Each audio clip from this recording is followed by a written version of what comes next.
Good afternoon, everyone, and thank you for joining us. On today's call, we will be discussing revisions to the draft final proposal for the Generation Deliverability Assessment Initiative, as well as giving an update on opportunities for adding storage at new or existing generation sites. My name is Isabella Nicosia from ISO Stakeholder Affairs, and I'll be facilitating today's web conference. I'm also joined by a few other ISO representatives, so I'll have them introduce themselves starting to my left. Song Zhu. Bill Weaver. Chuck Jones. Robert Sparks. Deb Levine. Matt Chambers.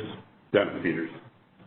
The presentations for today's call are available on the initiative and miscellaneous stakeholder web pages of the California ISO website. Today's call is being recorded, and the video file will be posted on the ISO website for a limited time following the call. The recording is for informational and convenience purposes only, and any related transcriptions should not be reprinted without the ISO's permission. We will be taking questions throughout the call today. If you have a question, you can enter the question queue at any time by pressing #2 on your keypad. I'd just like to remind everyone to please start by introducing yourself before asking your question. So we'll start off with a brief introduction. Following that, we'll go over proposed revisions to the treatment of hybrid projects, as well as one-time TPD allocation revision, and then go over next steps. So this slide just gives a little graphic of where we are in the process right now. We previously had a stakeholder call on October 4th to discuss the draft final proposal, and since then we have received stakeholder comments and put out a revised draft final proposal, which was posted on October 30th. So the proposed revisions to the draft final proposal are mostly to the treatment of hybrid projects, and then also responses to stakeholder comments on providing an opportunity for energy-only generators to receive TPD allocation. So with that, I will hand it over to Songji, and she will take us through the presentation.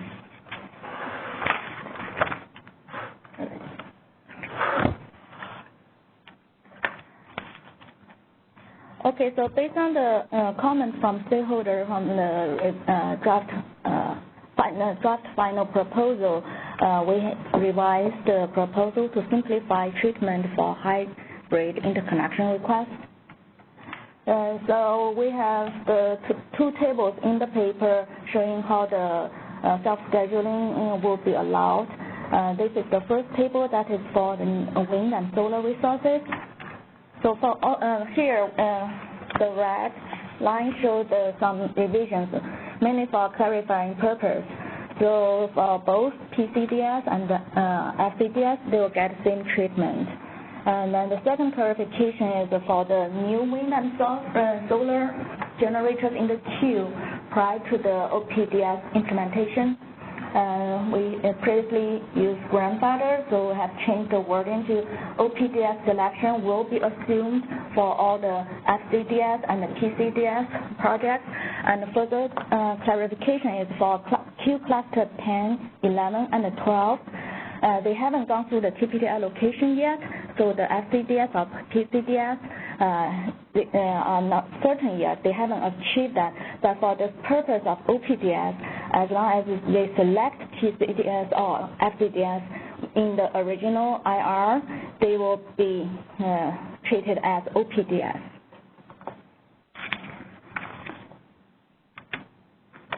A similar clarification for the non-wind and solar self-scheduling rights. So both FCDS and the PCDS will have the same treatment.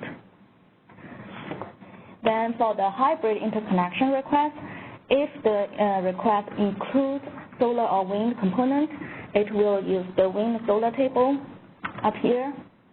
If it doesn't have any wind or solar, then use this table. So we no longer do that calculation based on the size of the battery, based on stakeholders' comments. That's a simplification. That's it. That's all the revision to the proposed methodology. Are there any questions?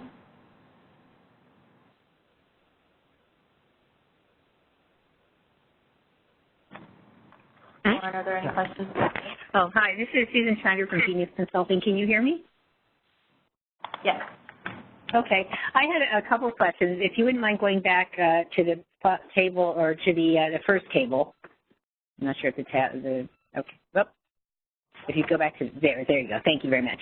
Okay. I had a fundamental question on the self-scheduling versus OPDS because we had this, the original, the issue paper and then going into the straw proposal really talked more about OPDS, and then we got into this self-scheduling question, and I know that was a sort of a refinement, but I have a question. If a project, is there a difference between having OPDS and being able to self-schedule? For example, if a project is allowed to self-schedule, does that mean it has OPDS, or it just is allowed to self-schedule, say, with grandfathering or whatever? I mean, it's a little confusing. Hi, Susan. This is Bill Weaver. Yeah, I think it'll be more clear in the tariff revisions as we go through those, but our intent is that OPDS and self-scheduling are completely synonymous, and you can't have one without the other. Okay. That's how that'll work. Does that clarify? Okay. All right, yeah, so if a project, so we have existing wind and solar where you say they're grandfathered and self-scheduled, but you're basically saying they get OPDS, right? That's right. Okay. All right, let me ask you another question then. As far as self-scheduling, I think originally the idea was that the self-schedules from OPDS projects would have priority over other self-schedules. So it sounds like that concept has changed a little bit. I guess my question is, if OPDS and maybe your last question actually, or your last response answered this, if a project has there's no priority for different self-schedules, right? You either you can self-schedule and have OPDS, or you can't self-schedule and you don't have the OPDS. But is there any priority within the self-schedules? Not from this proposal. We're not going to create any difference. Okay. That's helpful. Okay, now when you say that where it says OPDS selection assumed, so there's some of these projects that haven't finished their studies yet, so I'm assuming that what that means is the next study they get, there's a couple of studies that are going to come out soon, but the next study they get, assuming, let's say, cluster 12, or say when they get if they've only had a phase 1 study coming out, when they get their phase 2 study, there'll be an OPDS study in it? Or, yes, an OPDS, okay. Yeah, for cluster 10 and 11, they are going through the reassessment next year. In that reassessment, we are going to change the methodology if it's approved. So the peak deliverability will be based on new methodology, will be studied at a much lower level in that peak deliverability. But then we will assume all those FPDs or PCDS to have OPDS, and they will be studied on the off-peak condition. Then cluster 12, is it possible then that they've not selected OPDS, but you're going to assume that they did? Is it possible that they are going to get allocated some OP&U costs through those, the reassessment or the phase 2 study if they've only had the phase 1?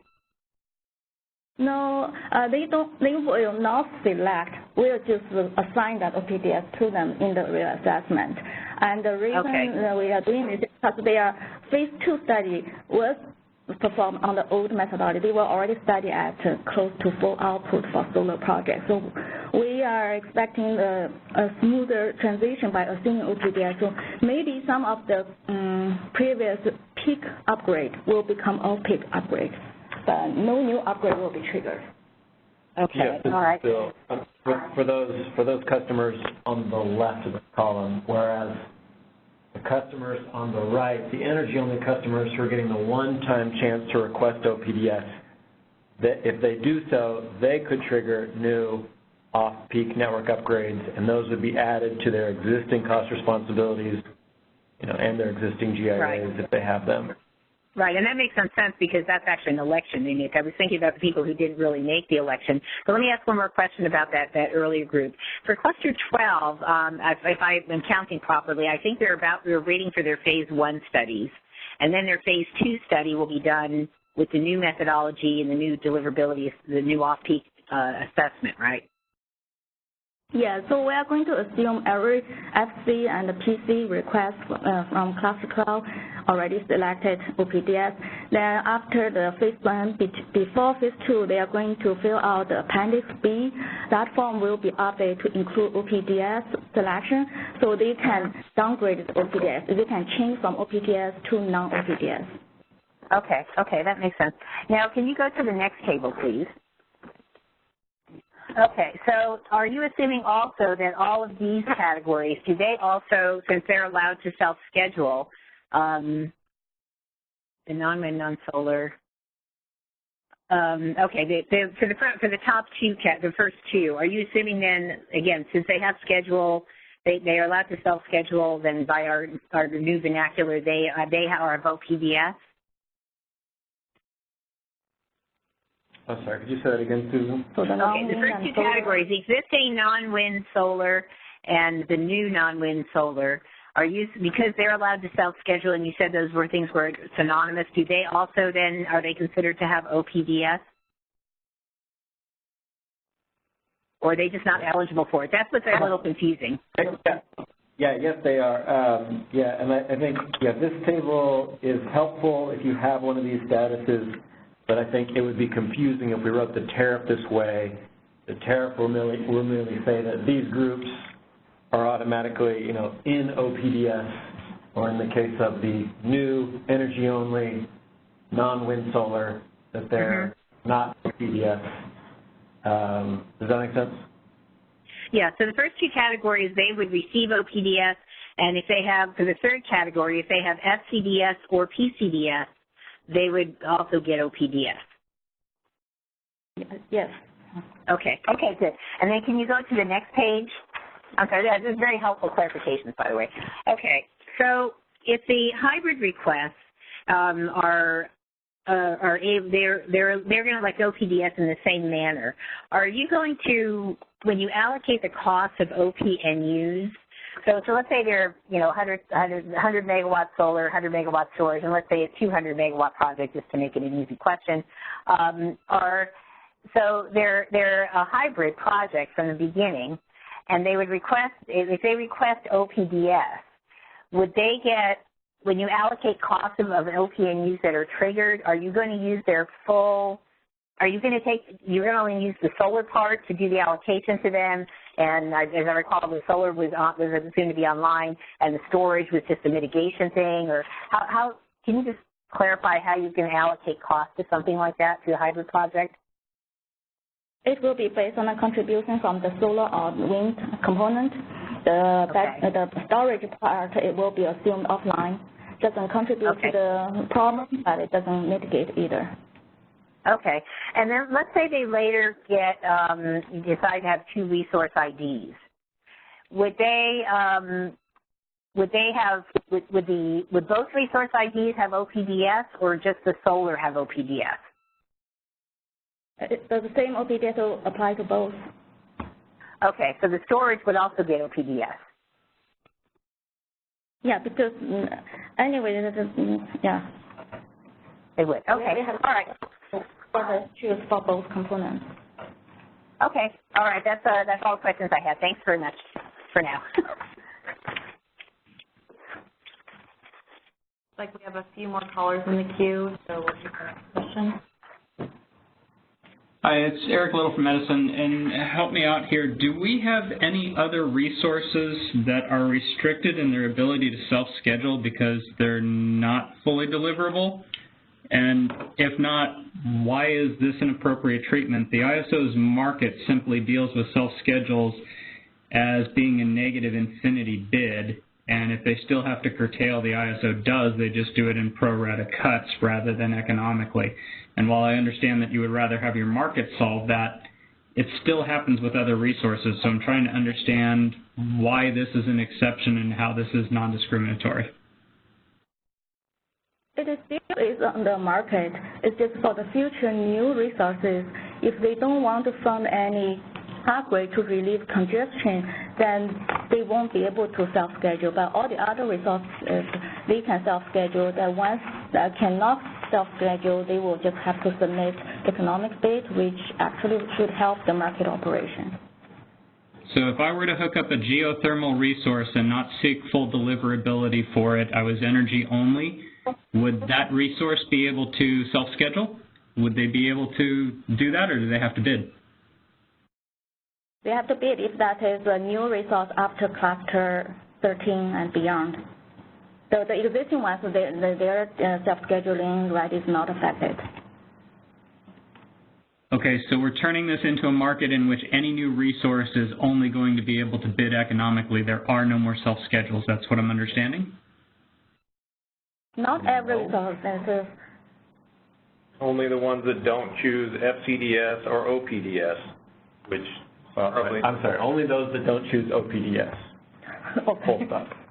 Okay, so can you help me understand then what it is about the market that requires that? Because as I've mentioned, any sort of a self-schedule, the ISO has the ability to curtail. There's simply somebody that has told you that they have a negative infinity price bid. So I'm just trying to understand what it is that the ISO is trying to resolve with this.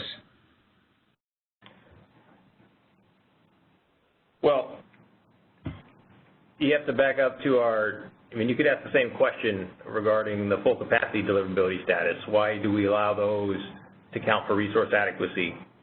And it's meant to be like a premium interconnection service. So if you choose FCDS, you can count for resource adequacy. If you choose energy only, you cannot. That's what you get for the premium service. The OPDS is sort of similar in that if you choose OPDS, you can self-schedule. If you don't, you cannot self-schedule. Yeah, so I understand how you're making the analogy to that, but it's not quite following for me, because the idea behind full capacity deliverability for RA purposes is because the ISO needs it to ensure reliability. Here we're saying that I'm not going to be able to flow all of this energy at all points in time because we're not upgrading the transmission system to deal with it, and therefore I might need to curtail. And I suppose what you're doing then is saying that the others who paid for the superior service have the ability to self-schedule, meaning they will be curtailed last. These resources do not have that ability, so they will be curtailed before those other resources. Is that what I understand? Essentially, these resources are choosing to rely on congestion management. Because if you're not choosing to site in a location where the transmission has the capability, or if you site in a location where perhaps it doesn't build the upgrades, then you are choosing to rely on congestion management. And so if you're eager to rely on congestion management, then you need to bid for that process. You don't self-schedule.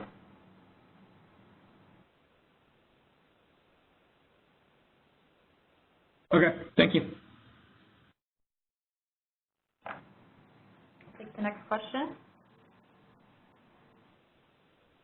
Hi, this is Tyrone from PG&E. A bit of a follow-up on Eric's question.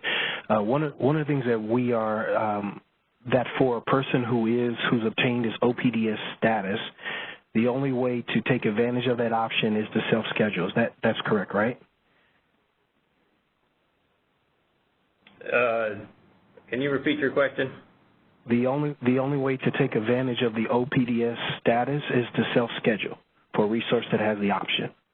The advantage of the OPDS is that you're siting in a location where you know that the transmission has the capability to handle your resource, or if you site in a location where perhaps a small upgrade is needed, that upgrade gets built. And so when you're going out for financing or trying to sell your power, you can market it as having some protection against congestion. No, yeah, right. And I think the concern that we've raised, and we mentioned in our comments, is that the only way to take advantage of this curtailment priority, even if they are to locate in this location where there's additional capacity, is to self-schedule. And by self-scheduling, they are running the risk of being dispatched into uneconomic hours. But your characterization was that's the only way to take advantage of it. The main way to take advantage of it is that you have some assurance that you're in a good location from a transmission perspective. That's the main way to take advantage of it. An additional improvement, if you will, is you can also self-schedule since the transmission has been tested to be reasonably adequate for your resource. And well, so I mean, but I hear what you're saying. I think it's just not. I don't know. I mean, I think you are increasing the possibility of being curtailed because I mean you're still studying it, not necessarily the maximum output.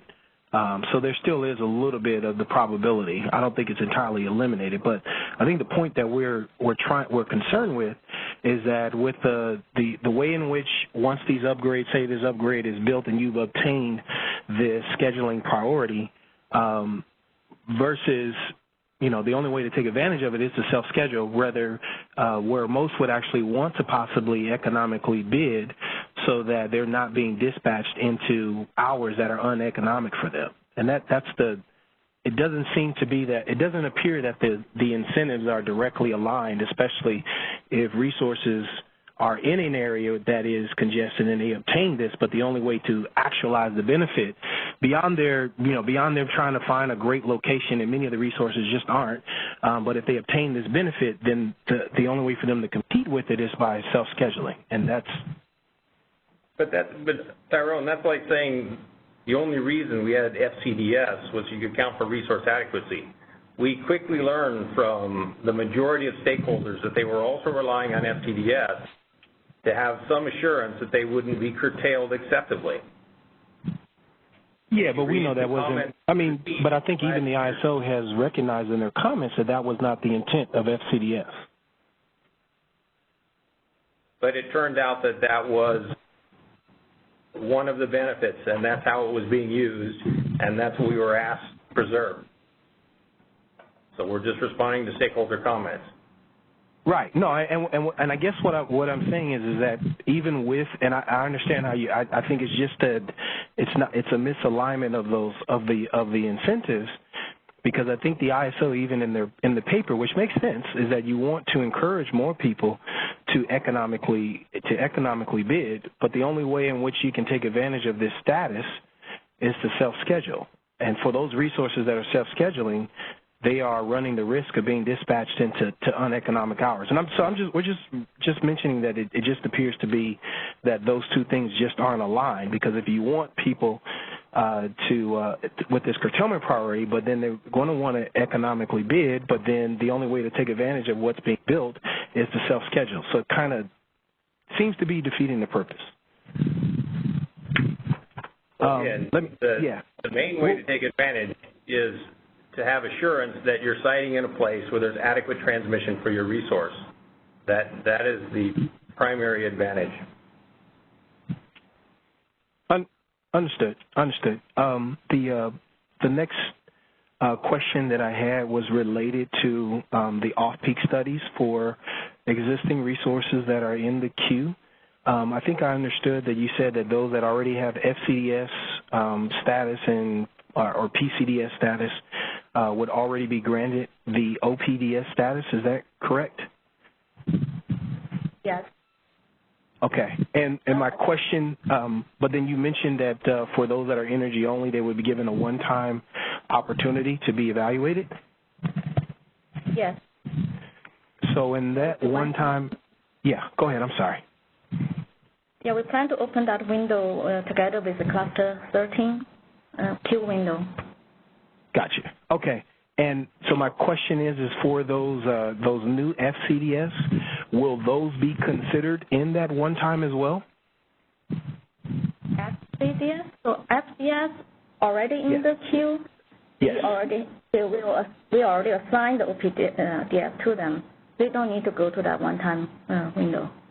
How did you assign OPDS to them if that's at a specific dispatch hour during off-peak?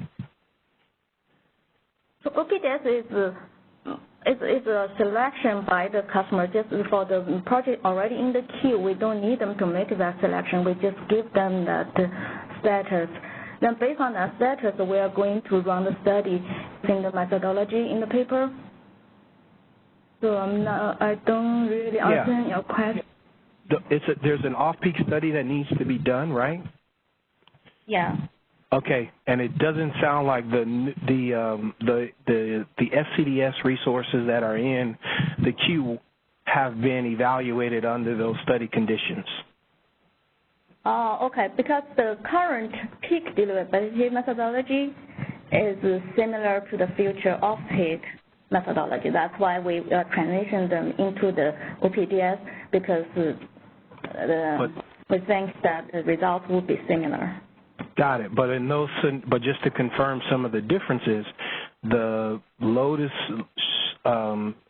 smaller, and energy-only resources will be online. Yeah, but then we can curtail all the thermal. We can curtail all the thermal generation. We can also cut import, and also in the off-peak deliverability study, the solar output is still lower than the current peak solar output. In addition, the energy only will have to upgrade if they don't fit. Got it. So in this study then, again, I think what I heard you say before is that the queued FCDS resources will be dispatched online in addition to the energy-only ones that are seeking this one-time status. Is that? No, this is Connie. So for the reassessment we are going to do for those FPDs that granted OPDS, the energy-only ones won't, because we have a one-time window to make that selection. Yeah, but aren't those supposed to be? So you're not dispatching them on with all the resources? Does that make sense? What I'm no. So for cluster, only for cluster 10 and 11. So we are making this for FC. We will give them OPDS. Then all the earlier ones, the EO in the queue, they will make a one-time selection. So in the 2020 reassessment, we don't need to dispatch them because we are going to study them later. But for existing energy only, we will dispatch them. Okay, so what I'm hearing you say is that for existing queue resources, let me try to restate it again, sorry about that, that are FCDS, you're going to restudy those again later for the OPDS status. Yes. Whoever requests that OPDS will be studied again. No. For FCDS, they have not, but it's assumed that they will have that. For FCDS, then we give them OPDS. We will study in the reassessment. For EO, we will not study them in the reassessment. We'll study them later in the cluster 13 window. Got you. But I think what I'm trying to get at is that you're not considering the FCDS dispatch it sounds like you are, but the energy-only resources will be the ones that are responsible for any upgrades identified in that off-peak condition scenario, even as existing queued FCDS resources are also dispatched in that scenario. That will be the result of that one-time window study. Okay, and it sounds as if it also sounds that you're saying that under with these existing FCDS resources, you're not expecting them on their own to trigger any OPDS upgrades. They shouldn't. We don't have many of you. They shouldn't. Okay. Okay. So it's yeah. So you said it shouldn't. So that's a little bit of a qualifier, but I understand. This is really helpful. Thank you so much. Lauren, how many more questions do we have in the queue?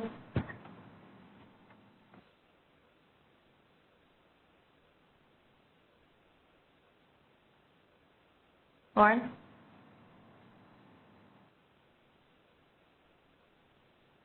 This is Carrie Bentley with CPS. I'm not Lauren, so I don't know how many more are in the queue, but I'll be really brief because it sounds like you want us to move on.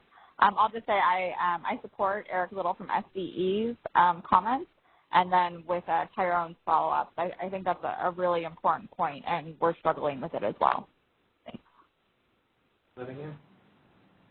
Who was just speaking? Carrie Bentley from the Western Power Trading Forum. Thanks, Carrie. Lauren, are you there? We're wondering how many more questions are in the queue. I believe there are 2 more callers in queue. Okay, we'll take those.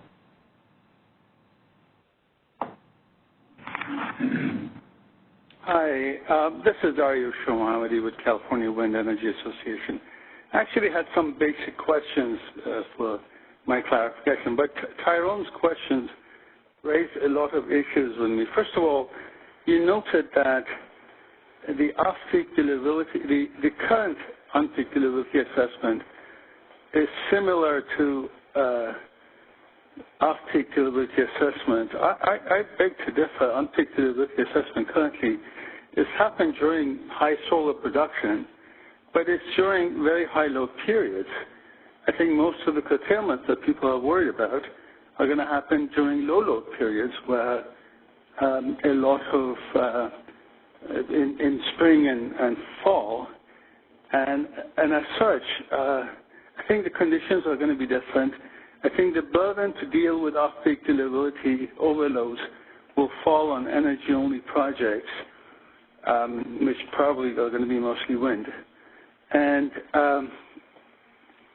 it may or may not be a big deal, but definitely this shift in responsibility for off-peak to energy-only projects, while FCDS projects who will study during high load periods, these periods of curtailment are going to be low load periods. So that was just a comment. The questions that I had were one is when you say self-scheduling, meaning self-scheduling as we know it, basically following the schedule that you're, first of all, is self-scheduling in the day-ahead and the 15-minute market? Is that both markets? Yeah, we mean day-ahead and real-time. By self-scheduling, we mean submitting a supply bid with a $0 per megawatt hour. So do you allow people who do not self-schedule in day-ahead market to show up in 15-minute market, basically self-schedule following your forecast, as I'm talking about renewables? When you say self-scheduling, you mean following your forecasted schedules, correct? No, I don't necessarily mean following the forecast. I mean submitting a $0 per megawatt hour bid for supply. Now, if you have a day-ahead award, you could still self-schedule in real time up to that award, even if you're not OPDS. Okay. And as far as energy only that are not allowed to self-schedule, is there any restriction on the bidding resources into the market? Or they have the same restriction as any other resource? I'm not sure if you're asking now or as proposed. Just to re-clarify, again, energy only won't have anything to do with self-scheduling or not self-scheduling. It will be OPDS or non-OPDS, and the non-OPDS generators will not be able to self-schedule or self-provide ancillary services, again, unless they already have a day award and it's up to that in real time. Well, I'm talking about the projects that do not have OPDS. They're not allowed to self-schedule, but they're allowed to submit an economic bid to play in the market, correct? That's the only way they could be dispatched, correct? Committed and dispatched. That's correct. Is that how it's going to work? Yeah, that's right. I guess they could also be exceptionally dispatched, but. Yeah, okay. And in that regard, is there any restriction on the way they could provide an economic bid? Or is it same restriction that exists today, the plus-minus price range as CAISO allows? There would be no new restrictions on economic bidding. Okay. Thank you. Mm-hmm. Any other questions? Yeah. Hi, Susan Schneider, Consulting. Just a couple of quick follow-ups. First of all, when someone submits a self-schedule, my understanding is that's a complete price taker schedule. That's not a $0 per megawatt bid, right? Is that my misunderstanding how the way that works? Well, I'm not sure. I see those as one and the same. Okay, but someone could have a self-schedule, meaning it's a price taker and net price could go negative, but whereas a $0 per megawatt bid seems like an economic bid. So is this a terminology issue or? I think it's just a lack of any sort of price in their bid. That's what I figured. Okay, good. I just want to make sure we're understanding. Now, you threw something out there that I did not recall reading in the proposal where if a project is not OPDS, they can submit self-schedules, which I think is what we've all been talking about, but they are not allowed to self-provide ancillary services. I don't recall reading that. I just wanted to make sure I heard that right. You heard that right, and that's correct. That hasn't been in the papers to date, but as we've developed the tariff language, that issue came about whether self-scheduling also referred to self-providing AS. And why would those things be connected to each other? Self-scheduling and self-providing AS. Let me get back to that offline. Okay, all right. And then I just had one other question. My understanding is that the projects can get, usually when you have FPDS, and I know you're making the analogy here, you can't get FPDS until all the upgrades are finished that were identified as needed for that status. But my understanding is if there are OPNUs identified here, that a project could get OPDS even if all of the OPNUs are not constructed yet. Is that right? Yes, that's right. So as long as they found the OPNU. Okay, so what's the justification for that? I mean, the idea is that you're allowed to submit self-schedules because presumably you funded upgrades that would address the congestion, but even if they're not done, you still are allowed to self-schedule. What's the rationale for that? Because they have met the milestone, they have posted the money, so the construction is not under their control, and those are for congestion, not for reliability. We don't see any reason to hold that self-scheduling until the upgrade is in service. They're also expected to be fairly small, short lead time upgrades, and it's just a simplification to the process as well. Okay. All right. Thank you.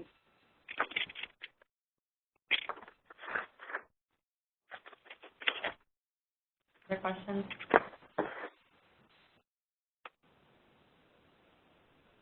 Yeah, hi, this is Alan Combs with Energy GPS. Can you hear me okay? Yes. Yeah, so my working assumption is that under OPDS, there won't be any upgrades triggered that wouldn't have been triggered under FCDS under the current methodology. If I'm off on that assumption, maybe you could set me straight. But my question is,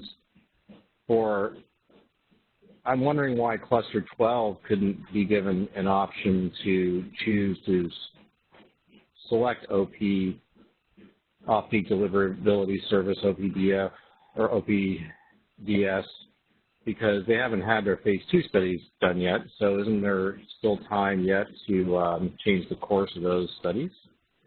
And I have a follow-up. In the appendix, after the phase 1, before they start phase 2, they have to submit Appendix B. We'll add that selection on the Appendix B, but usually for those options, you can only change from OPDS to non-OPDS, so we'll assume they already have OPDS. If they don't want it, just deselect it.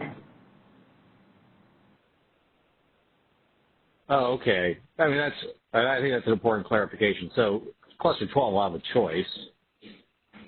You're deeming that their phase 1 study included it. Is that fair or accurate? Yeah. Yeah, Section 6.1 of the draft, revised draft final assessment proposal pretty clearly states the answer to your question there. Okay. Apologies for asking something already in there. So let's go to Cluster 11 or 10. They may have a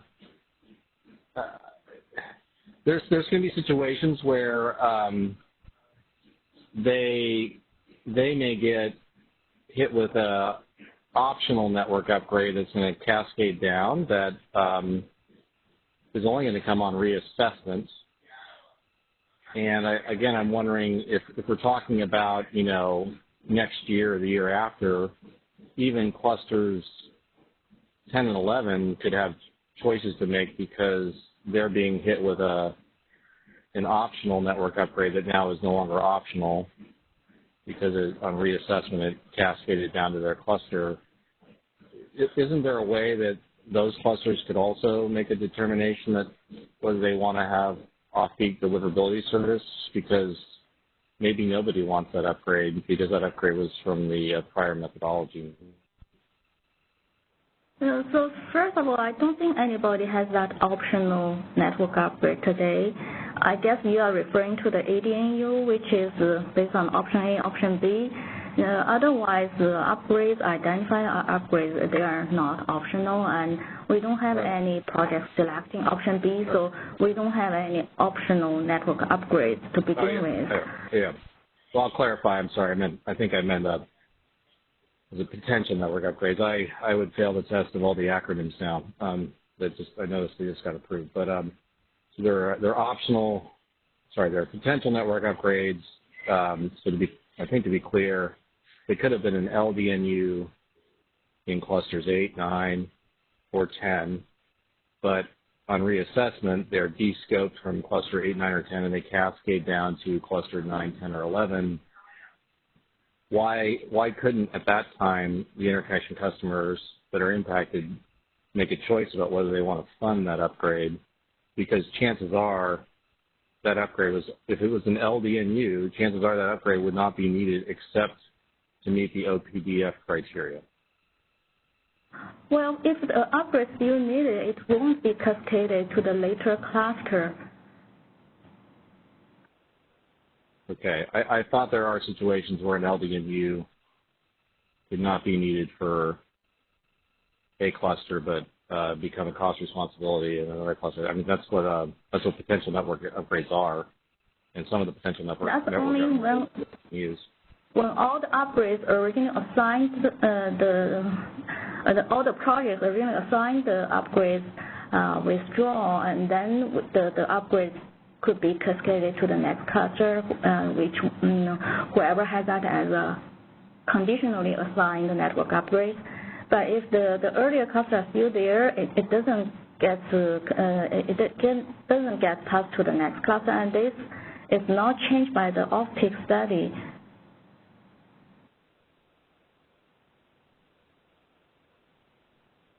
Okay, I'm not sure I entirely understand how that. Are you saying there's never an LDNU in one cluster that could all of a sudden become the cost responsibility of a subsequent cluster? No, it stays with the original cluster. I can ask it a different way. Let's just say it's within the same cluster, and well, no, I think actually I'll go back to my question. I thought there were situations where an LDNU could become a cost responsibility as a conditional network upgrade. It's identified in the prior cluster. And I'm just saying, if to the extent that that upgrade is an LDNU, why can't the entity that's about to get the cost responsibility, right now it's not part of their current cost responsibility, it's part of their potential or conditional cost responsibility, why can't they make it at the time that, yeah, I want to go forward with it because it's a great deal as a off-peak OPDNU, but it's not a great deal, and I'd rather just decline it and not have OPDF at that point. Alan, it sounds like you're talking about when generators withdraw, then those potential network upgrades cascade down because the generator withdrew, but I'm not sure what else. Right. So yeah, it could be due to withdrawals in, say, a cluster, and so a subsequent cluster needs the upgrade. So at that point, it may no longer really be needed for FCDS under the current methodology. So at that point, the only reason why that LDNU exists is to support off-peak deliverability service, and at that point, it's no longer needed for the prior cluster, so they would get full capacity deliverability service and off-peak deliverability network service, but the subsequent cluster now being assigned a cost responsibility that before that time was only a conditional or a possible network upgrade. Now it's a real upgrade. It becomes part of their current cost responsibility. Why couldn't they at that time make a choice about whether they want to move forward with that upgrade? Because it's effectively, I think if it's an LDMU, it's almost always going to be to support off-peak deliverability service. It's rarely going to be for FCDS under the current methodology. Or at least there's going to be some times where it's not going to be really supporting FCDS under the current methodology. I think the answer is when the original cluster that triggered upgrade is always true, the upgrade, the cost responsibility is passed to the next cluster. It doesn't matter. It's for the FCDS purpose or for the off-peak, the next originally assigned. Originally, that's the next cluster in line. They will pick up the cost because this is a package. On-peak deliverability methodology and off-peak deliverability methodology change happen together. While they benefit from the on-peak, they will have to be responsible for the off-peak results.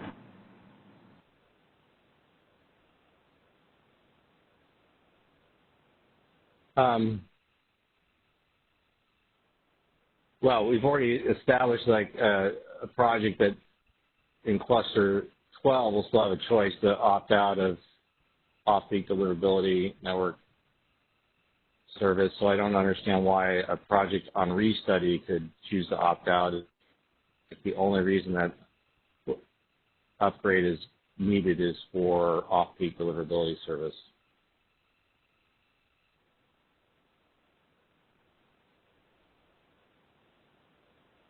Yeah, I guess I'm just not following your question, Alan. It seems like there's a lot of speculation. You know, I don't think there are hundreds of millions of dollars of upgrades that are in the potential cost category, and some of them are, and many of them are LDMUs. They're long line reconductorings that are sitting there, and that when projects drop out of the cluster, they're going to cascade the next cluster. And I don't think they're there for full capacity deliverability service under the current methodology. I think under the new methodology, I think they're there for the old methodology. I don't think this is a hypothetical question. Well, there's only going to be a written example in comments, but I think this is a real example. There's only going to be one transition. It sounds like you're talking about this transition happening every time we do a cluster study. It's only going to happen once. So I'm not sure how many projects are going to drop out in the next few months, but I'm assuming it's not a significant amount, given that we have a large need for resources, and so I don't think there's going to be a lot of dropout. And then once we go through the transition, I'm not sure the concern you're raising, if I understand it. The CAISO and the TOs are sure enough that there's a possibility of dropouts for them to create the potential network cost category or the optional cost category. So if you're over time, if you're that concerned about over time, yeah. Over time, there is definitely a potential for dropping out, but I'm talking about just this one transition point in time, which we hope will happen in Q1 2020. Well, every year you're going to have an opportunity to well, maybe I think it's going to beg the question, what's the rationale for those upgrades? So maybe at the very least, you could explain whether they're there to support full capacity under the current methodology, or trying to the new methodology, or they're there as some sort of, vintage FCDS providing optional off-peak deliverability service. Well, to some degree, this is a cluster study, so it's difficult to unwind exactly what each project is triggering and when. We're studying, 30,000 megawatts of generation, thousands of projects, and in order to get it done quickly, we do it all in a cluster. So you're right, there is some blending that's going on. Yeah, also, Alan, I still think we are lowering the bar for the peak network upgrades, and at the same time we're raising the bar for off-peak. they happen together. You don't just look at one aspect, say it's not needed for peak, so I should get rid of the upgrades and pass it to the next one. Okay. Well, I think I understand your position, and I just think this comes up because those potential network upgrades are still a big cost risk to developers, and actually, kind of undermines the whole idea of the cluster process. So I'm trying to give an out here where upgrades that are no longer needed by the market can, find an easy way out. But appreciate the information. Any other questions?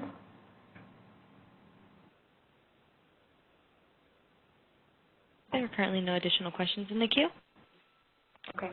Yeah. All right, this is Deb Levine. The other thing that we heard in your comments was a concern. Your connection is now in listen-only mode. A one-time opportunity to have projects that are EO or PCDS, allow them to come back in to get a TPD allocation because of the changes that we're making in the methodology.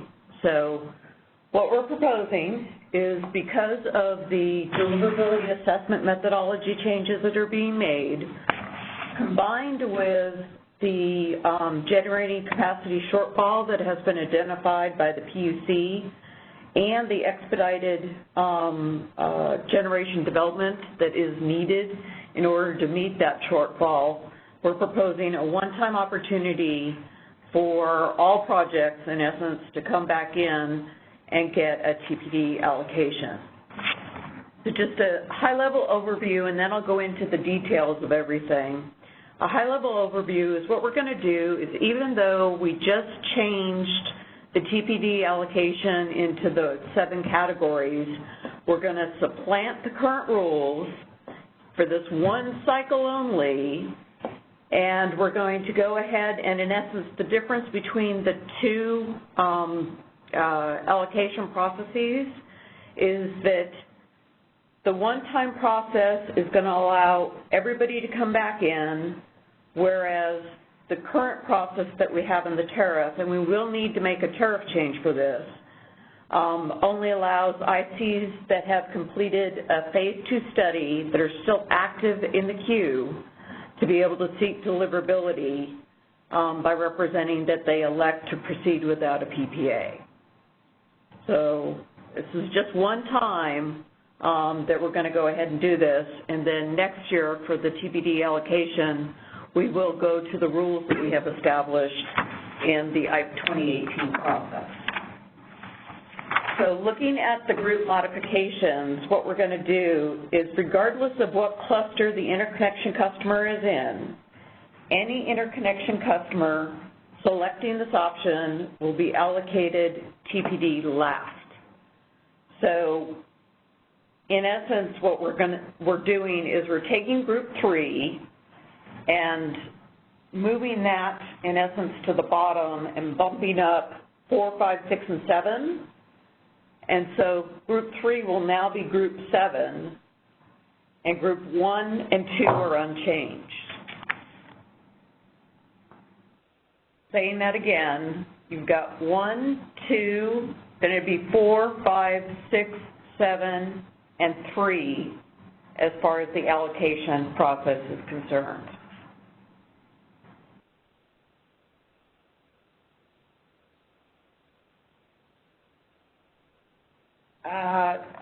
I'm debating whether to ask if there are any questions at this point or just go through the whole thing and then take questions.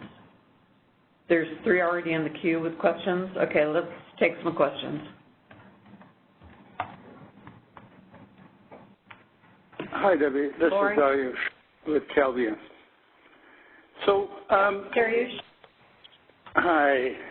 So I just heard that if there is a wind project which was couldn't get full capacity because at the time it didn't have commercial viability or didn't meet the minimum requirement to get FCDS and was forced to convert to energy only, they can come in now and apply to get FCDS, and they will be treated at the bottom of the list of all the, so you're going to give the deliverability to Group 1, Group 2, Group 4, Group 5, but they'll come in as basically Group 3. They could come in at Group 3, but will be treated as Group 7 for this particular cycle. That's what I understood. Right. Okay, so if you happen to be a wind project that did not get any, but now if you are a wind project that happened to have found commercial viability by having signed a PPA, then you come in at Group 4, which puts you basically will be bumped up 1 degree higher, correct? That's also correct. Okay, so let's talk about people who are in Group 3. So I can see people who come back to be treated in such a, well, not like, whatever, whether I see it or don't, but I see what you're doing. So taking people, projects who were energy only, became energy only for whatever the reason, they come back and they ask for deliverability, and according to Group 3, that tell your current tariff, but they will be treated like Group 7. What about new projects that want to do that? In other words, why are you taking their priority away from them? In other words, the projects who are in Cluster 12 or Cluster 11, Cluster 11. Right. So as I stated earlier, the reason why we're doing this one-time TPD allocation is because of the shortfall in generation. So if you already have a project that is currently EO but has now executed a PPA, that means that they are ahead, they are more likely to be completed in the time frame that we're looking for, which is 2020 to 2024, versus a project that is Cluster 11 that is just coming out of their Phase 2 study and has nothing. Because if they had a PPA or if they were shortlisted, they would come in as, in essence, the new Cluster 3 or 4 versus going in as the new Cluster 7. Okay. But assuming if there's an existing project which doesn't have PPA but has started construction, would that project be considered still Group 7? If you wanted commercial viability, what more better than the project having started construction? Well, we've gone ahead, and the way we set up in the tariff, the original 1 through 7, is that it only counted if you've achieved commercial operation. So a project that has started construction might have gone out and turned over a blade of dirt and said, I've started construction, which we found in the past doesn't really mean that they're actually full-born and would be able to meet a 2020 to 2024 COD date. Okay, so new project Cluster 11s, this upheaval basically, or this change is going to impact Cluster 11 projects that would have been in Group 3, now they would be in Group 7. In effect, that is the big impact that, it's just a question, by the way, it's no comment in it. So that would be the big change, that if you were a Cluster 11 project and you're counting on Group 3 to be in Group 3, now you know that for this cycle you'll be in Group 7, and of course if they don't take deliverability, you can go park and deal with it next year. Okay, thank you. Okay, the other thing to consider, Dariush, is the likelihood of projects that are in the new groups 3, 4, 5, and 6, the likelihood of a large number or a few of those is very unlikely. So just something else to consider. Okay. Yep. This is Bill Weaver. One important distinction to keep in mind is that in putting both of these groups into what will now be Group 7, we're still honoring kind of the current process in that those current interconnection customers that are still full capacity deliverability status that haven't already been converted to energy only, they will still be able to receive TP deliverability by triggering new LDNUs, whereas the interconnection customers who have already been converted to energy only cannot. So that's an important distinction to make. Okay. Which is 2 slides now. Any other questions at this point? Hi, Susan Steyer, Phoenix Consulting. Hi, Debbie. There are a couple of clarifying questions. If a project there were a few projects that got a partial allocation because there wasn't enough deliverability in their area, so they're PCDS. And I'm assuming that they could then come back into this process and get, let's say they had a 20% PCDS allocation. They could come back here and get, say, the other 80% covered under this process. Is that allowed? Yeah, look at the slide I just pulled up. That's my next slide. Okay, I'm sorry, I don't mean to steal your thunder, but I guess I'm wondering how that would work if you have part of your process and part of your deliverability was allocated on the earlier process, and then part of it has the restrictions in section 8.9.2.2, like you can't extend your COD, and you can't, or there's restrictions on that, you can't suspend the project, but part of your deliverability was allocated assuming you could possibly do those things. So how would you mix those two things together? What we'd end up having to do is go ahead and treat them as if they were 2 resource IDs and deal with them on a resource ID basis. Okay, and so would it be, even though they might have say, share upgrades and that kind of thing, you would maybe have to allocate upgrades for the project between the 2 pieces? Is that kind of the way you'd have to do it? Well, you haven't thought this all the way through, but if we have to deal with a project that is got part of its deliverability underneath the old rules and part of its deliverability underneath the new rules, then we're going to have to go ahead and under my queue management group, make sure that the new rules are still being followed. So I imagine the affidavits, going forward are going to have to change.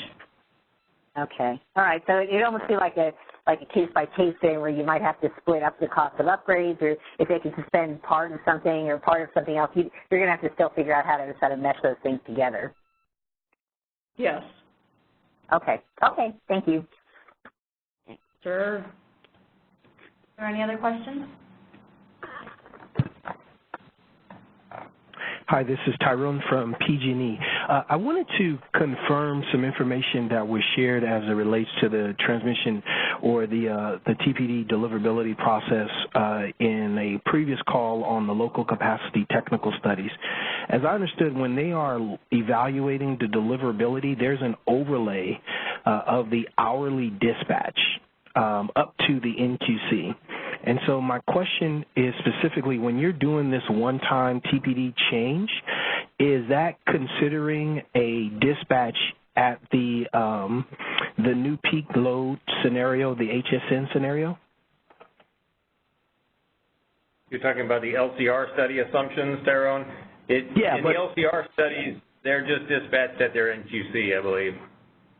No, they told me it was up to it's an hourly dispatch up to the NQC. And so as you're looking at the peak load shift during different hours, it could potentially be a little bit different than so it's up to NQC, specifically for solar. But I wanted to confirm when considering that, when you're doing this one-time change, are you using the HSN hours, or are you using another set of hours for the dispatch to confirm the amount of deliverability that could be allocated? So in the LTR slides that I saw, it talks about preserving the deliverability and the QC or the NQC of the generators that are essentially just outside the LTR area. But then it also talks about, for, say, for instance, intermittent resources, dispatching them up to their NQC, but modeling them at their output during the peak load hour or the peak sales hour. I'm trying to figure out which one you're talking about. Are you talking about the intermittent resources within the LTR area, or the ones at the boundary that could perhaps have their deliverability impacted if we don't have enough resources in the load pocket?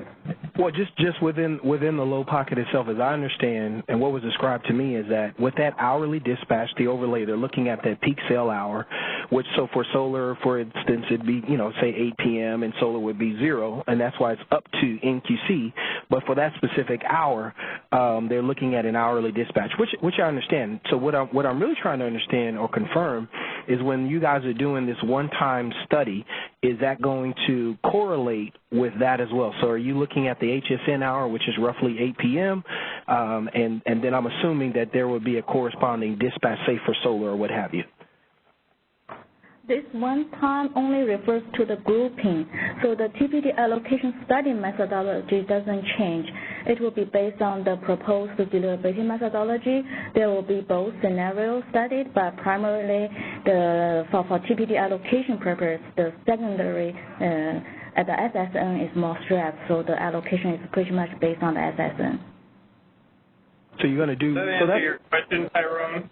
It does, but it's about an LTR study, or are you talking about a deliverability study? I'm still not quite sure. Well, it's both. And so it's a little bit of both, but the reason why I'm mentioning them is because we talked about it in the LCT studies where they describe specifically how the deliverability studies would be done.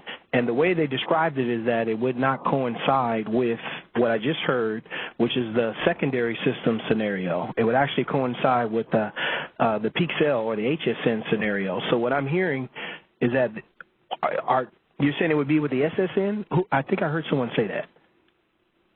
So in the deliverability study, I believe what you're talking about is they will dispatch the solar resources at their output during the peak load hour. So yes. If the peak load is, like you said, at 8 p.m., the solar will basically be off.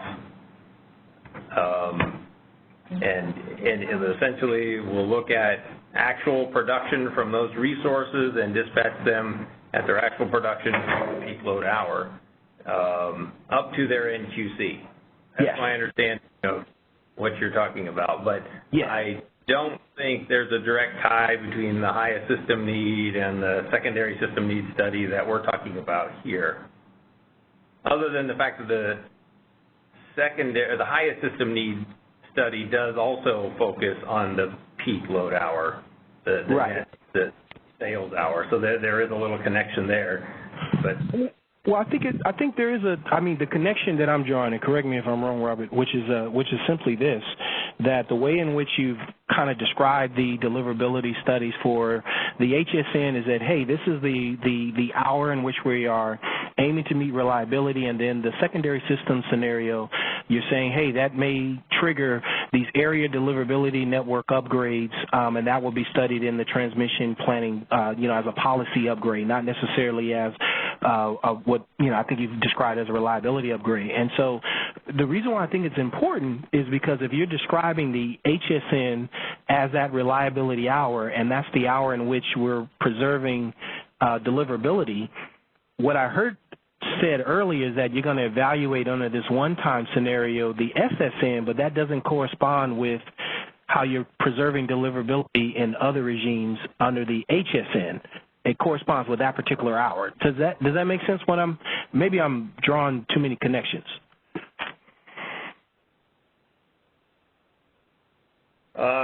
Well, I'm busy getting some texts from some internal people here trying to help me figure out your question. I admit I was getting distracted by reading the text okay. and trying to listen to your question. But it's okay.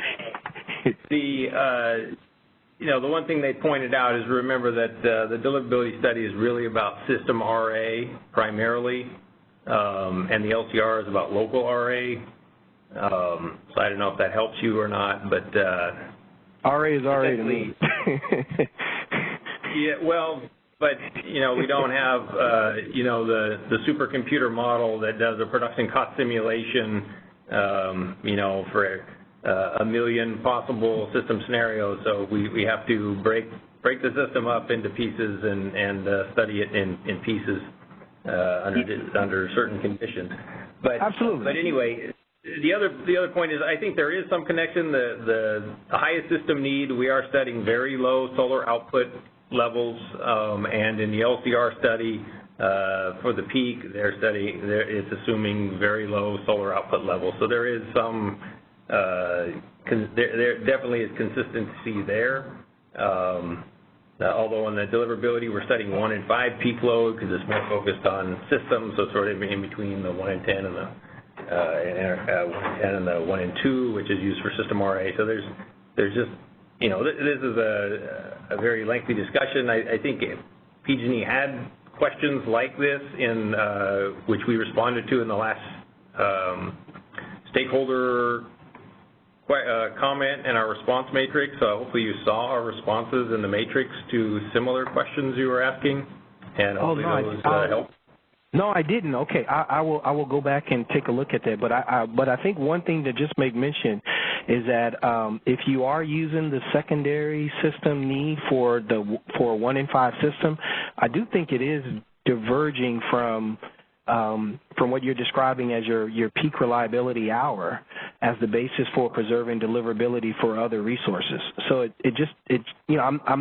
I guess what I'm trying to do as I've been participating is to confirm the alignment of the different assumptions to make sure the left hand is talking to the right. So, let me go and take a look at the matrix. But I did go through the written proposal. But let me see if I can find the matrix.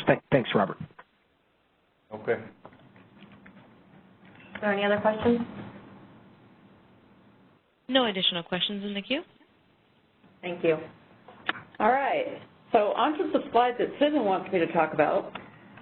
If there is a project that is EO or PCDS and wants to come back in and request seeking TPD, what you would do is the seeking TPD affidavit is going to be published on the website shortly here.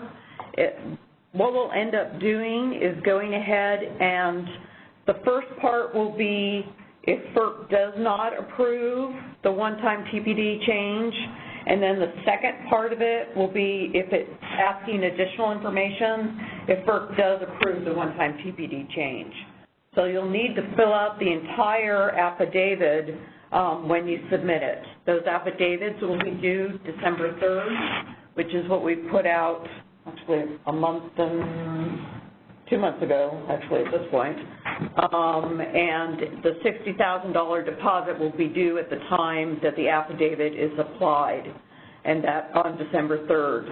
Now, if you're Cluster 9 coming out of parking, Cluster 10, or Cluster 11, you don't need to submit the $60,000 deposit because those funds are already included in the $150,000 deposit you've already put forth for your study process. It's already included in that. Another point I'd like to make is if an interconnection customer wants to update their COD through the material modification process, you'll want to request that prior to December 3rd so that on the seeking TPD affidavit, you could put in the new CO date that you're requesting in advance of actually getting it approved. I would note, however, that if you are changing your COD, the commercial viability criteria does need to be met, and any other items associated with material modification have to be met in accordance with the tariff. As Bill said earlier, there are only 3 groups that can go ahead and during the one-time process have a LDNU impact, and that's group 1 and 2, and interconnection customers electing to proceed without a PPA that currently have FCDS. You can go ahead and trigger a LDNU in order to get the FCDS.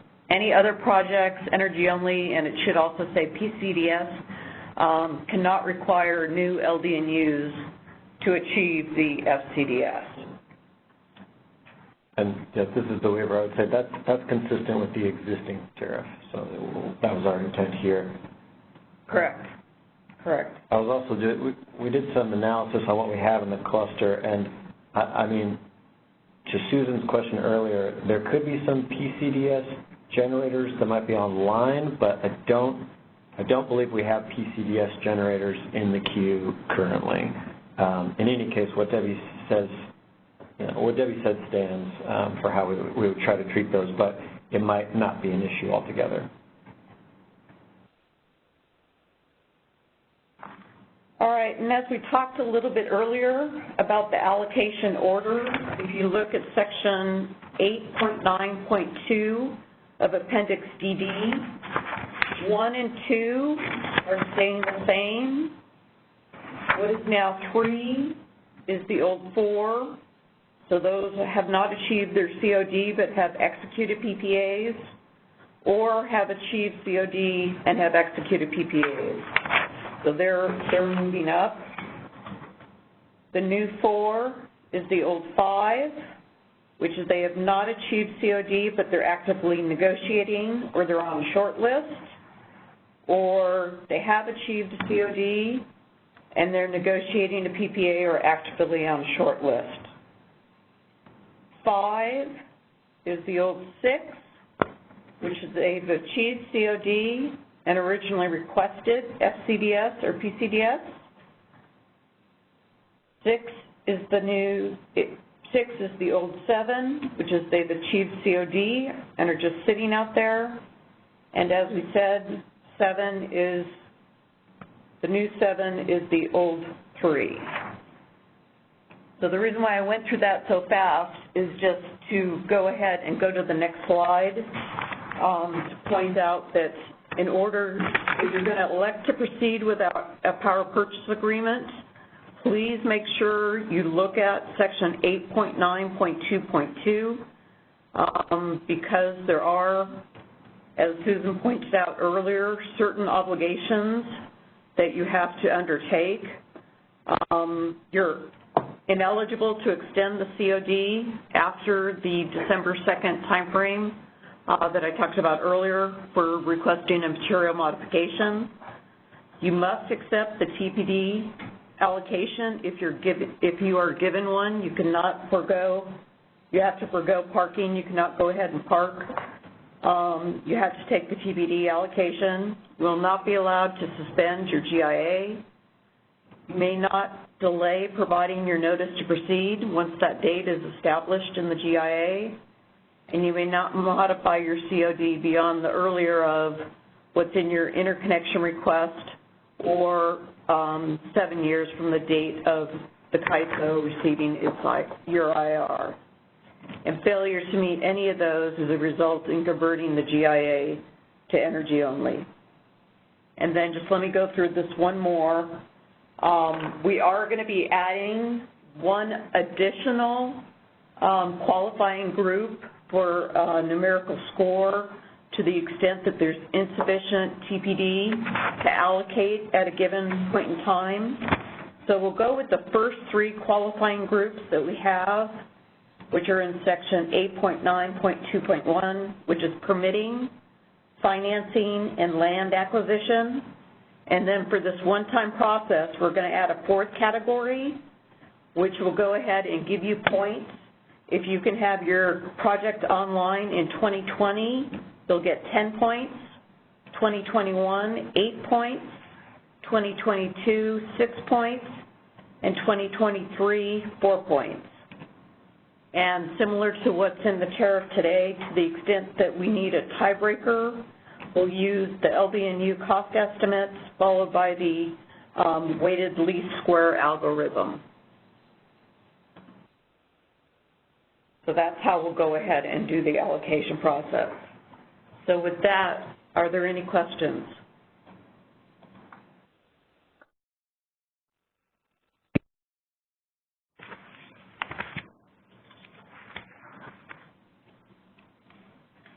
Caller, your line's unmuted. Please go ahead. Please ensure your line's not muted. Can you hear me? Yeah, yes. Can you hear me? Okay, sorry, I touched that inadvertently. Okay, could you go back a couple of slides where you're talking about the allocation order, the very first slide on there, or actually any of them. So when it says PPAs here, I know this probably goes without saying, but I just wanted to make sure because it wasn't said that way in the proposal. When you say PPAs, these all have to, anytime it says PPA in here, this has to be PPAs that require deliverability. Yeah, that's right. It'll be on this point, it'll be the exact same as the existing structures we have in 8.9.2 of Appendix DD. Okay.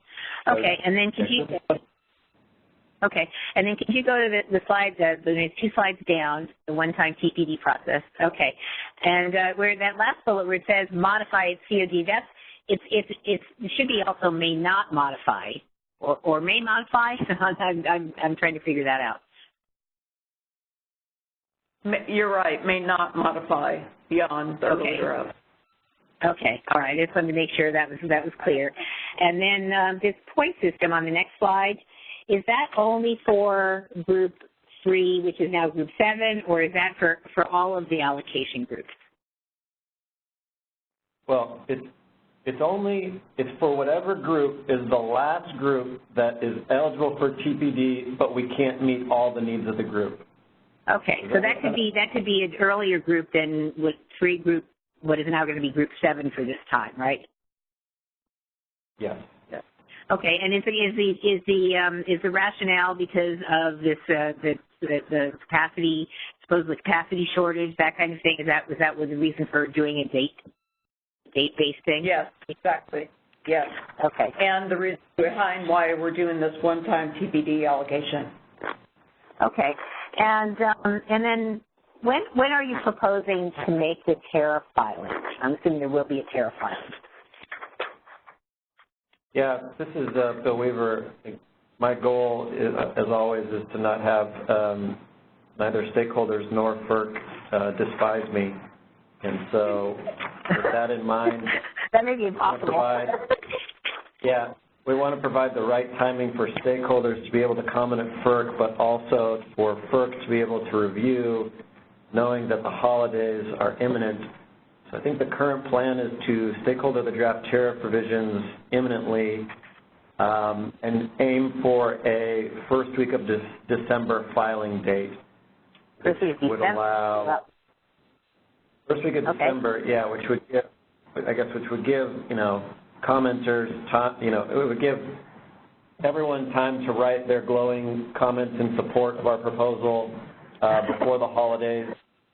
And then we wouldn't be asking for an effective date until, I think, the beginning of March, which would be the last, basically the last date possible for us to include those studies, the tariff provisions within our study results.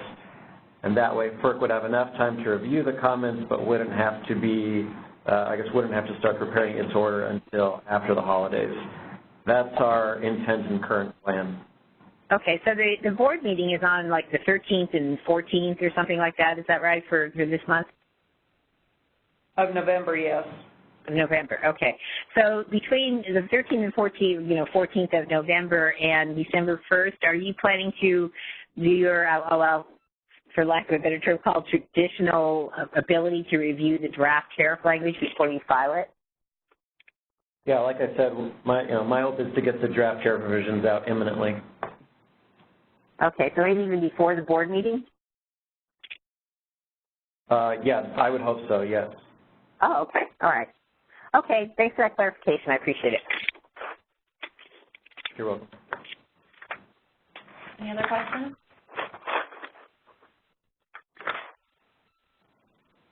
Hi, and this is Dariush with Calvia. So on slide 19, the last bullet, I was hoping actually it said modify, but I guess Susan took that away from us. She's made it may not modify. But the question I have is earlier of the date established in the IR when it requests TPD. So is this a change from the current tariff in that regard, that this date is the later of the date requested versus date that the PTO adjusts the COD? A lot of time PTOs dictate the COD, and it's significantly later than the COD that's requested by the interconnection customer. You're going to use the later of the two, right, in that regard? The one that basically you're going to go with the date that the PTO dictates. This is Bill. I mean, this is just an encapsulation of what 8.9.2.2 already says, and we're not going to, restate it. It's just that whoever selects this group will be subject to 8.9.2.2 as it exists. And you're right that, importantly, that section has, but this slide doesn't have, just for the sake of space, language to the effect that if the PTO moves the date, then the interconnection customer isn't harmed. Like, it moves along with it. But the point I was trying to make, Dariush, the point I was trying to make here was underneath A, the date established in its IR when it requests the TPD. I've said a couple of times, if you request a COD extension on the 2nd, then when you file the seeking TPD affidavit on the 3rd, you should put in the date that you have requested your COD. Okay? Got that? Yeah, I do appreciate that. Thank you. Yes. Okay. Any other questions? Hi, this is Tyrone from PG&E. My question again is to confirm something you said a little bit earlier as it relates to not only the one-time, but also I was looking at a presentation on the opportunities for adding storage at existing. And so you mentioned the secondary system need type of hour. I wanted to confirm, are you planning to dispatch based on the proposed methodology, or will you use the existing dispatch amounts for one time as well as, well, specifically, let's just start with the one time. What dispatch assumption are you using? We are going to use assuming the proposed methodology is approved, then we are going to use the proposed deliverability methodology. TPD allocation is just another deliverability study. It follows the general methodology, so we'll have two scenarios, both scenarios studied, and assumptions are in the proposal. Yeah. Okay. So you said for the one-time methodology, you're saying you're looking to use the proposed one? Yeah. For all the TPD allocations, it follows deliverability methodology. There isn't a one-time methodology. If the new methodology is approved, then moving forward, we always use that new methodology. Got it. But you're saying but the thing is though is that under the new methodology, you would be using the HSN, but you're saying for this one time you want to use the SSN. Is that correct? No, the new methodology has two scenarios, HSN and SSN. Both are under the new methodology. Okay, so for both for the one-time transfer, or excuse me, not the one-time transfer, but for the one-time election for the application you're proposing to use the new methodology, which will look at both snapshot scenarios of the HSN and the SSN. Tyrone, hold on a second. We're going to have a sidebar. Okay.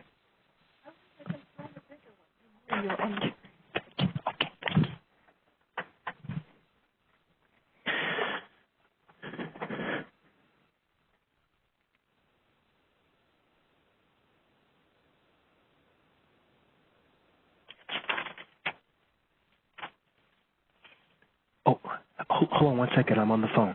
Sorry.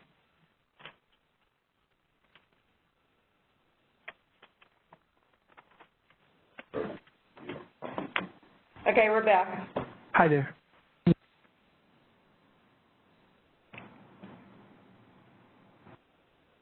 We have no change from what we said. Okay. Tyrone? Yes. Is there any other questions? Uh-oh, is that my phone breaking up or you all's? I'm sorry, I didn't hear anything. We don't have a change. We don't have a change from the answer that we already gave you. So well, she just said something different though. She said it's both HSN and SSN. Is that correct? Yes. And okay, so for the one time you will be looking at the HSN and the SSN. Are you also doing the same thing? And I know this is not a part of the presentation, but I thought it was. Are you also doing the same thing for the opportunities to add storage at existing or new sites? We're trying to hurry and get to those slides. In fact, we're running out of time. Oh, okay. Okay. I will wait and I will pause. Okay. Thank you.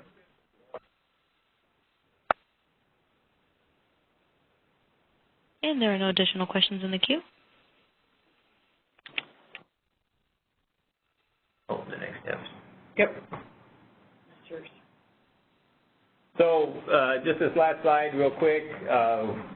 The feedback we're receiving during this call will be considered to finalize the proposal. We do plan to seek board approval in the November board meeting, which I think is November 13th and 14th. Then, as Bill talked about, revise the tariff, and then if all goes well, use the new methodology in the 2020 reassessment, cluster 12 phase 2, cluster 13 phase 1, and all studies afterward. So hopefully there aren't any more questions or comments, because we do need to move to that next presentation. But if there are any, I guess we can take them. Are there any questions in the queue? There are no questions in the queue. Okay, thanks. Okay, next presentation is about the opportunities for adding storage at existing or new generation sites.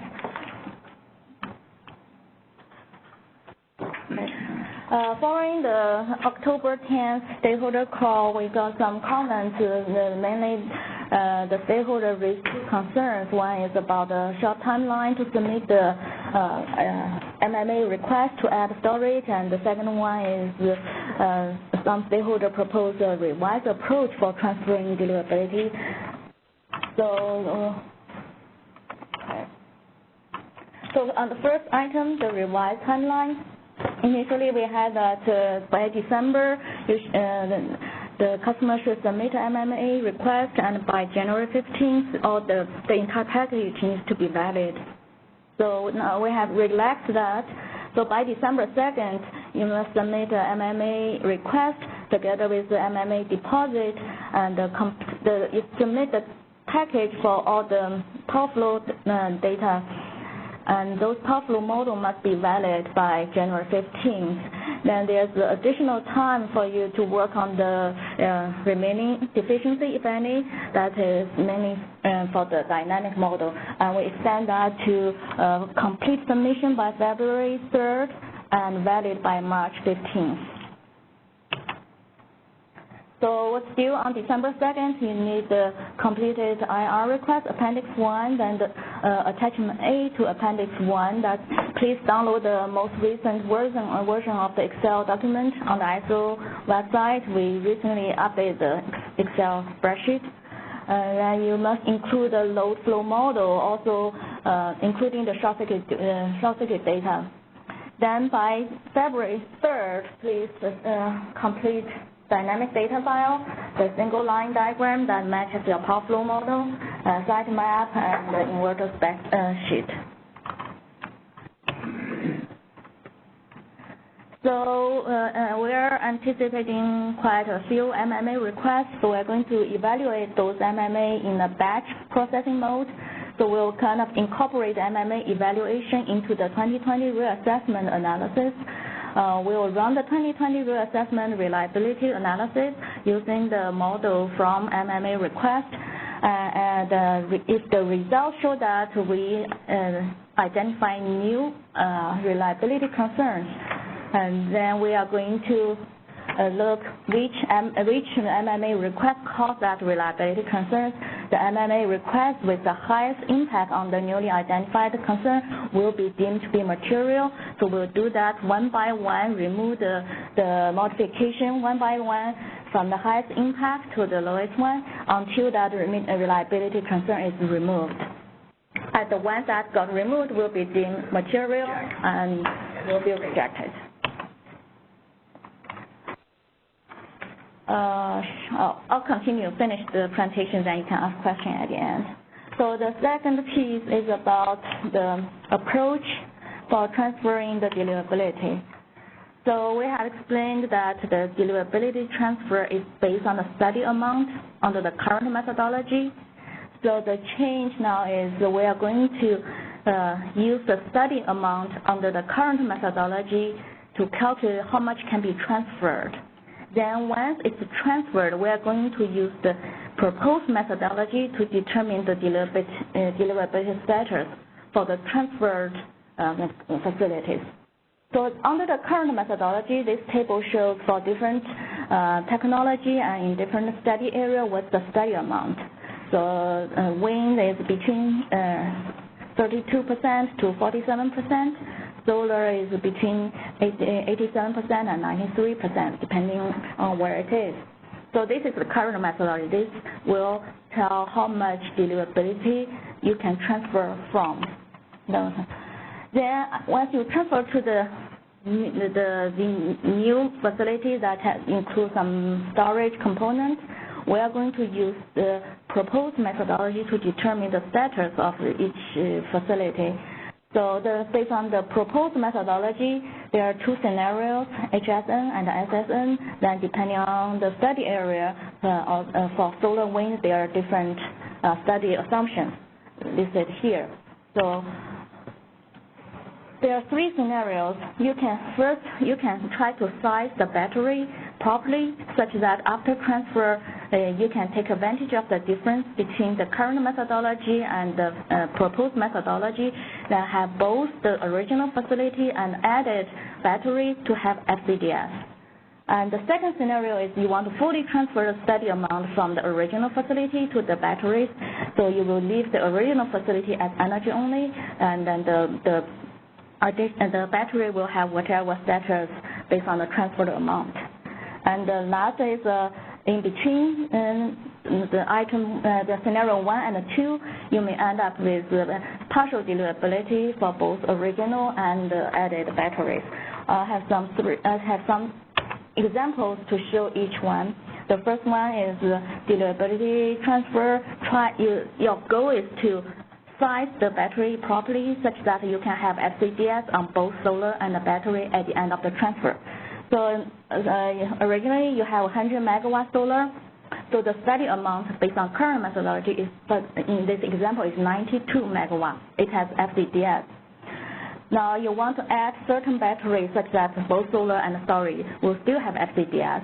So for 100 megawatt solar under the proposed methodology, if you want to keep FCDS, you must use 55.6 megawatt study amount. So this is based on, I think I picked the PG&E example. So for PG&E solar under SSN, the study assumption under the proposed methodology is 55.6%. So 100 megawatt, you want to keep 55.6 megawatt for the solar. So the original amount 92 minus 55.6 is what you can use for the battery. So roughly you have 36 megawatt left. So you can add 36 megawatt storage with 144 megawatt hour volume. Under this arrangement, you will be able to achieve FCDS for both solar and storage. It doesn't matter if you are going to have a co-located configuration or hybrid configuration in the future. Either one will get you FCDS, and the combined NQC between the two will not exceed 100. the second example, it shows you want to transfer everything from the solar to the battery. And so here, so still you have original facility is 100 megawatt solar. Then you add another 100 megawatt battery and limit the total output at POI to 100 megawatt. So the original study amount is 92 for the solar. You want to use it on the storage completely. So all the 92 is used for the storage. You've got 0 study amount left for the solar. Then the solar becomes energy only, and the storage will have a FCDS of 92 megawatts. So in this example, I added 100 megawatts. So if you add only 92 megawatt battery, then the battery will be FCDS. So this is assuming a co-located configuration. If you want to have, in case you have a hybrid configuration in the future, actually the result is the same, would be the same. It's just now you are transferring the deliverability from solar to solar plus storage, and still you have 92 megawatt study amount to use. So between the two, your total deliverability will be partial capacity up to 92 megawatts. And the third example is you may have partial, you transfer some from the solar to the storage, then end up with partial deliverability for the solar. So 100 megawatt solar PV with 92 megawatt study amount originally. Then you add 40 megawatt storage. So you want to give storage full capacity deliverability status. So you will use 40 megawatt out of 92 for the storage first. Then what's remaining is the 52 megawatt study amount for the solar. So now solar is under the proposed methodology. If this 100 megawatt solar worth FCDS, we would have studied 55.6. That's the full study amount. And we only have 52 megawatt left. So the solar will have a partial deliverability status of 52 divided by 55.6, which is 3.5%. If you want to assume a hybrid configuration, then between the two, I put it would be partial deliverability status, but actually it's a megawatt or percentage. It will depend on how the QC would be calculated. So conceptually, I just put PCDS up to 92 megawatt, but it may be similar to solar. It would be certain percentage. Okay, questions? We'll take the first caller in the queue. Yeah, hi, Susan Schneider, Phoenix Consulting. First, I want to thank you, Sanju. This is extremely helpful. I know some of us have been trying to wing it on our own with these calculations, so I really appreciate your putting these out and making them a little more explicit. So I think the ISO originally started out by saying, when we first started talking about deliverability transfers, that you really had to have 2 resource IDs because the deliverability was, and NQC were done by resource ID. And so now it seems like this is a little bit of a shift, or sort of has evolved between this and the Hybrid Resources Initiative, where now you can do transfer within a resource ID, and it seems to come out with the right answer, meaning your configuration with co-location or hybrid doesn't matter; it should be the same, and that seems like the right result. And so I wanted to thank you for putting those out. I did have a question where. I'm trying to figure out what the change is. So let me state it, and you can tell me if this is the change, because some of this seems like it would be the same under what you were doing before, and at least one thing though I think is different. So it seems like what's different is in order to maximize the value, or in order to keep if you wanted to keep the solar in this example as FCDS, before the best thing to do would be transfer as much as you can over to storage, and then after the new deliverability assessment methodology is implemented, then transfer the amount back to the solar. And it sounds like what you've done here is you've allowed the use of the new methodology to decide what's going to stay with solar, and then just transfer the difference between that and what's no longer the amount that's no longer needed, basically, to keep the solar FCDS under the new methodology. You're allowing that to be transferred to the storage. So that is the change here? Am I stating that the right way, or pretty close? Yeah. So previously you can achieve this by 2 deliverability transfer request, now we allow you to do it in one step. In one. Okay, great. Well, thanks very much. Yeah. Anyway, it seems like it did change, and thank you very much for clarifying. The next question in the queue. Hi, this is Tyrone from PG&E. I echo many of the same sentiments as Susan before. Really appreciate you guys providing this particular example. As it relates to this example, I guess the part where I keep seeing a disconnect is, as I understand, you're really looking at under the high system need scenario, that really under that peak sale, you're trying to identify the associated reliability upgrades. But in the example, you're referring to the secondary system need scenario, which, if it were being evaluated under this new proposal, would only trigger area deliverability network upgrades because it would only focus on those specific area constraints. So my question is, as it relates to this transfer, is it appropriate to do it specifically with the secondary system need, or should it be with the high system need, which should coincide more so with the peak reliability hour? So a resource is deliverable only if it passes deliverability tests under both HSN and SSN. Then for a project not to impact any other generators in the queue because of deliverability methodology and deliverability transfer, we must hold the study amount unchanged in both HSN and SSN. So that's why here the SSN is more constrained, and it will determine how much you can get. So let me repeat back what I just heard you say at the beginning part. You said in order for a resource to be fully deliverable, it has to be deliverable under the HSN scenario, which in this case would have been 10% for HSN, and then for SSN it's 55%. Is that what I heard you say? Oh, it has to pass the test under both scenarios. Got it. And so for that resource owner that has triggered those ADNUs under that SSN scenario, I thought that was only being done via the transmission planning process, those policy upgrades. That's why we have TPD allocation. So they have to get an allocation with limited deliverability before the TPP approves any ADNU. So if they are fully deliverable at 10% of its output, but not at 55% of its output in that SSN, they're not deliverable? That's right.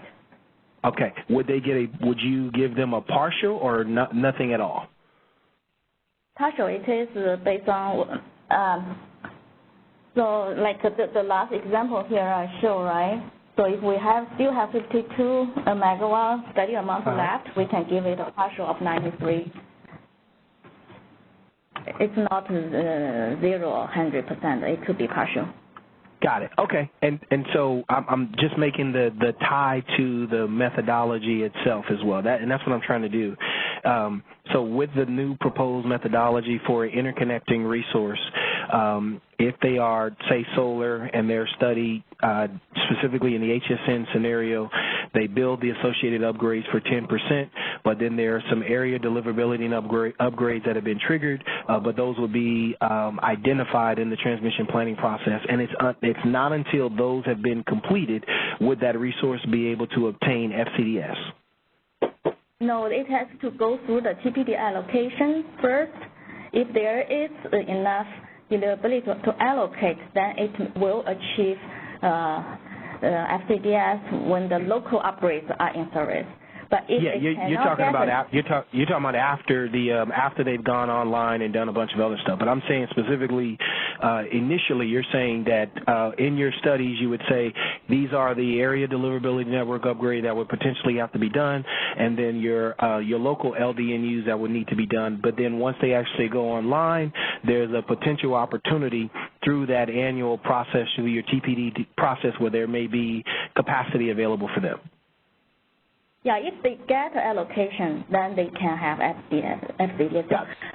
Area constraint, then the project behind the area constraint must be subject to the TPD allocation. Otherwise, they don't have FCDS. Okay.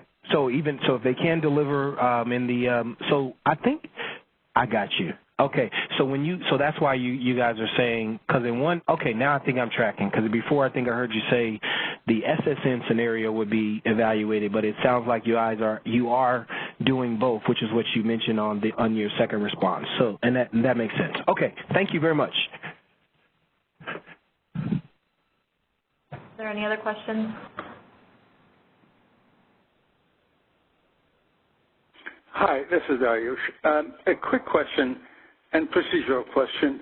If a hybrid resource, whether on separate resource ID or on the same resource ID, already has, which is solar plus storage, and it doesn't want to change the size of the storage, it wants to stay as it is, do they still need to ask you to transfer deliverability from the solar side to the storage side so that they can maintain it, or this is done automatically?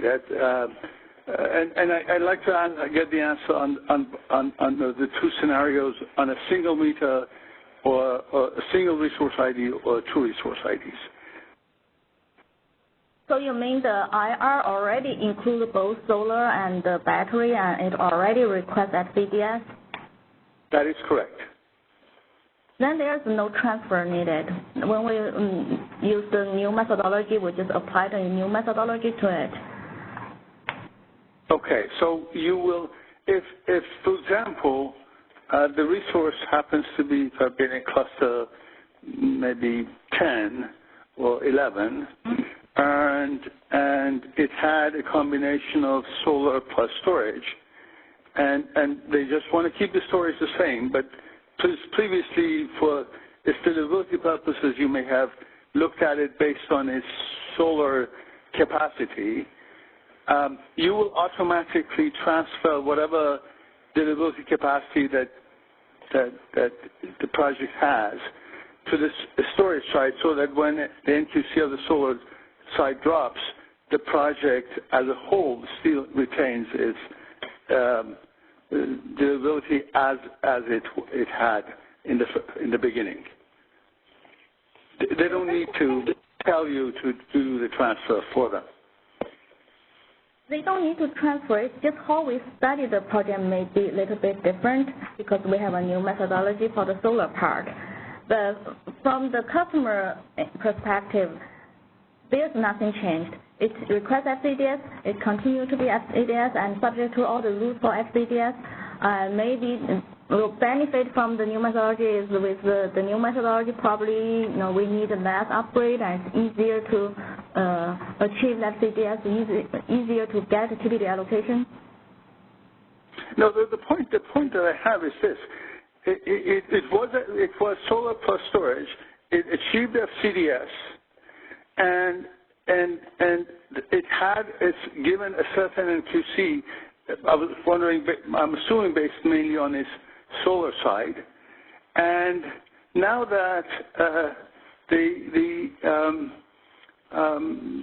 and the question is, of course, it will retain FCDS, but its NQC, would its NQC drop, or the NQC, because of the NQC of solar has dropped, or will the NQC of the solar would be automatically transferred to the storage?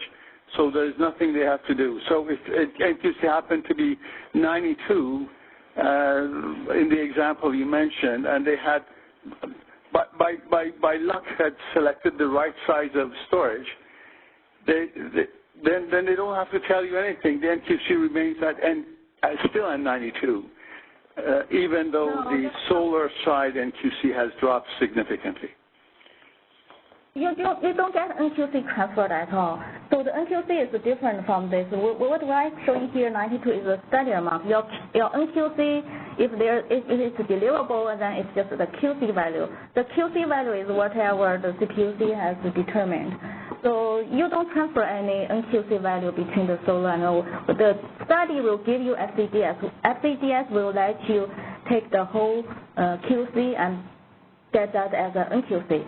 It is just a simply translation of NQC equals to QC, but whatever QC is, you don't have any transfer. You cannot say because we change methodology, you just artificially increase the QC. There is no such connection here. Okay. Okay. So this will be applicable whether the two projects, the two sites have under the same meter, same resource ID, or they are under two separate resource IDs.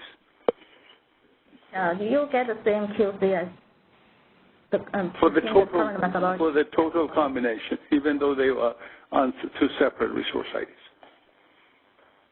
Okay. Thank you. Are there any other questions? There are no additional questions in the queue.